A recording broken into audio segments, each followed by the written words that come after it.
Buenas tardes, compañeros, maestra Laura, yo soy Jocelyn. El día de hoy les vengo a exponer el tema sobre el origen y la evolución histórica de la orientación. Esa es mi lámina.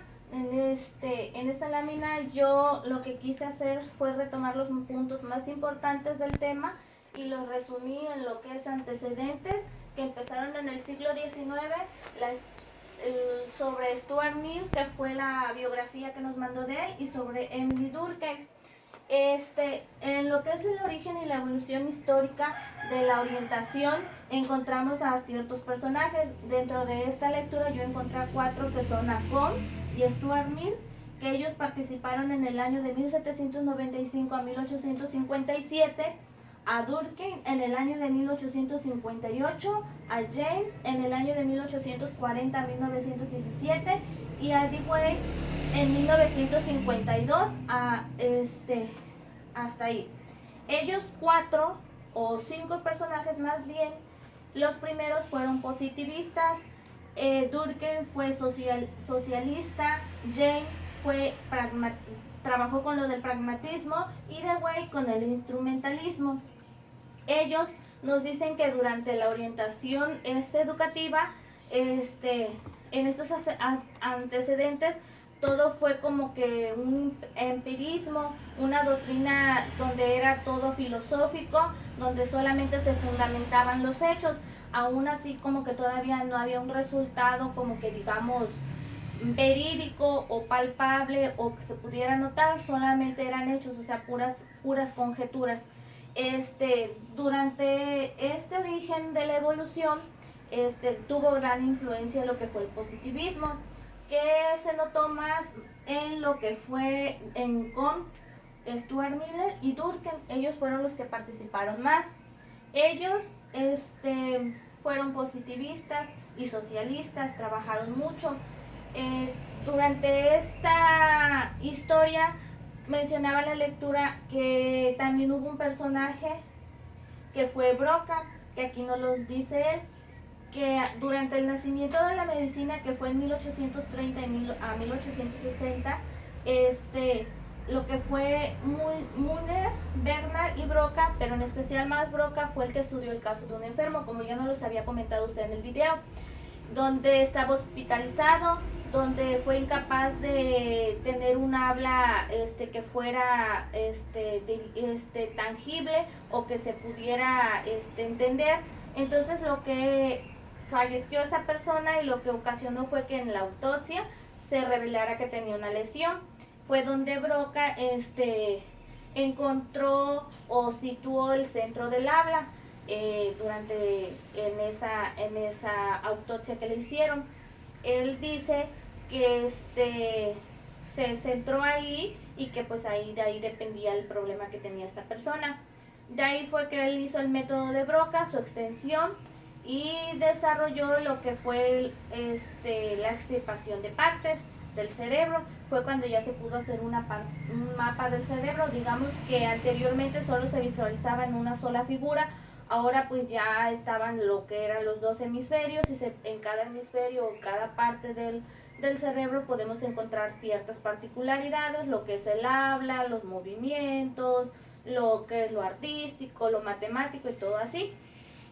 Dentro de esto también dice que se encontraba lo que es la psicología experimental en el año de 1860. En este año, con Fechner se hizo más lo que fue lo psicológico y nos dice que fue todo un método más de lo psicofísico, y con esto fue capaz de también determinar lo que fue el umbral de la sensación. Durante esta evolución y esta historia nos dice que también se desarrollaron técnicas, lo que fue las técnicas estadísticas y psicométricas, la emergencia de la corriente de la salud mental, y también nos dice que Cattell impulsa los test para la inteligencia, y también pues ya se hacen más visibles estos test, y a partir de esto esta historia se fue alargando de la orientación. La encontramos que en sus inicios en Estados Unidos fue en el siglo XX, donde participó Bradbury y Parsons. Ellos trabajaron ahí lo que fue la orientación como una fuerza social, y donde jugaban, el papel más importante que jugaba ahí era la sociedad. Ahí fluye lo que es la orientación, y nos dice que hicieron 4 condiciones que influyeron en la orientación, que fue la diversificación del trabajo, tanto lo que fue la tecnología como la industria, el impacto de los principios de lo que era lo democrático, las escuelas, la expansión de los programas de educación profesional. A eso se vio. Otro lugar donde se propagó lo que fue la orientación fue en Europa. Aquí en este lugar hubo varios países donde tuvieron gran realce lo que fue la orientación, como fue Alemania, Bélgica, Francia, Reino Unido y España. En Europa surge en el siglo XX, y en el país que predominó más al principio fue en Alemania. En ese país surge en Berlín en el año de 1898, donde nos dice que fue cuando se dio la información y se logró una denominada oficina de información profesional. En Bélgica se considera que fue el país más pionero de la orientación en lo que es en este ámbito, en el año de 1899, y se funda el primer instituto de psicología de Europa. En Francia se hace una oficina de información y orientación en el año de 1912, y en Reino Unido se comienzan servicios de orientación y se promulga una ley donde es importante para las instituciones para un papel importante para que reciban una orientación los profesionales. En España nos dice que hay 4 periodos. Al iniciar el comienzo de la guerra civil, al final de la guerra, hasta que se hace una constitución de instituciones o institutos para la psicología aplicada, y después de un reglamento de instituciones y la organización de servicios profesionales de orientación. Es como un seguimiento que se fue dando. También dentro de la lectura o los archivos que nos mandó pudimos encontrar sobre lo que fue Stuart Miller, que este personaje con de Durkheim son los más importantes que resaltan también en la lectura, que fue lo de antecedentes o historia. Nos dice que Stuart Miller fue positivista en Inglaterra. Él fue precursor de Comte. Él se basaba en lo que era la sensación o sensaciones y en el materialismo idealista. Este personaje nos dice que su padre fue James Mill, también precursor de Comte. Ellos eran precursores, o sea que traían toda esa ideología de Comte y que ellos decían que a causa de la analogía de ciertas situaciones o conclusiones, se tenía el análisis de los fenómenos del espíritu humano, o sea, las sensaciones. Nos dice que su doctrina pues está basada en lo de Comte. Nos dice que hay 3 leyes. Bueno, se basó en las 3 leyes de los estados, pero sustituye lo de la sucesión y recurre a las imposibilidades de investigar, lo que dice que para él solo existe la sensación, o sea que él se basó más a lo que, pues las sensaciones, a modo de percibir la situación, y era él lo que analizaba nada más.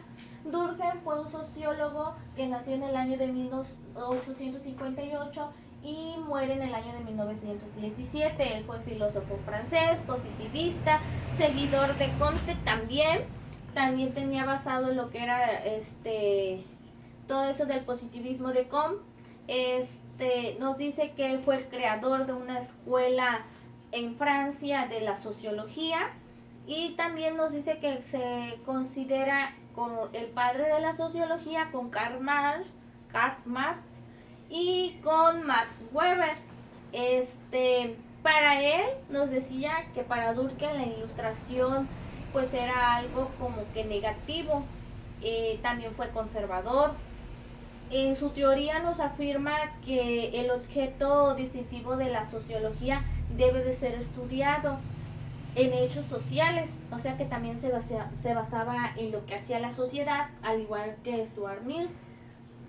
Nos dice que también se deben de estudiar más empíricamente y no filosóficamente, o sea que empíricamente como que con más resultados, con más hechos que sean verídicos, sustentables y no nada más así como que de palabra. Durante lo que fue de Emile Durkheim, pues ya su teoría socialista, le digo sociológica, perdón, nos dice que pues que se basa en la sociedad, en los hechos que pasan ahí o los hechos sociales, y nos dice que surge la división social, que es de dos tipos, la primitiva y la moderna. En esta nos dice que la primitiva es sobre la solidaridad mecánica, lo que yo entendí ahí que es algo como cuando alguien te lo ordena o te lo manda, o sea que no te nace de ti hacerlo, sino que es como por que te lo están mandando a hacer, ayudar a la sociedad o ayudar a los demás, ¿no? Y lo que es el moderno, la sociedad orgánica, es como que cuando te nace más, ¿no? O sea, cuando tienes ese sentimiento de ayudar al prójimo, es como que, bueno, yo lo entendí así. Y nos dice que también durante esta etapa de Durkheim se dio lo que fue el funcionalismo. Nos dice que deriva del positivismo y centra la atención en el funcionamiento y regularidades de las normas de la sociedad. También rige lo que es la sociedad. Esa teoría nos dice que pretende explicar lo que tenemos como sociedad y que ejerzan un buen funcionamiento dentro de ella las instituciones. Y si lo vemos dentro de lo que es lo escolar, pues la sociedad dentro de lo escolar son los alumnos, maestros y padres de familia. Entonces, ¿para qué se basa esto de la orientación? Para que haya una buena organización entre ambos. Dentro de lo que es la educación se maneja pues una pirámide, ¿no? Que están los padres, alumnos y maestros. Entre ellos tres se conjuntan, porque ellos son la sociedad dentro de lo que es el contorno escolar. Si trabajan bien y siguen las reglas y siguen todas estas teorías, que el funcionalismo, que se trabaje la división social, ya sea de manera primitiva o moderna, que se haga de manera voluntaria o porque se lo mandan, todo tiene que seguir un paso. Entonces, ¿qué es la orientación? Pues como anteriormente ya lo manejamos, es un proceso de ayudar o de encaminar al alumno o a otra persona que no sea del contexto escolar en que resuelva o aclare todas esas enredaderas que tiene sobre decidir un buen camino o un camino ya sea bueno o malo o resolver la situación que tenga.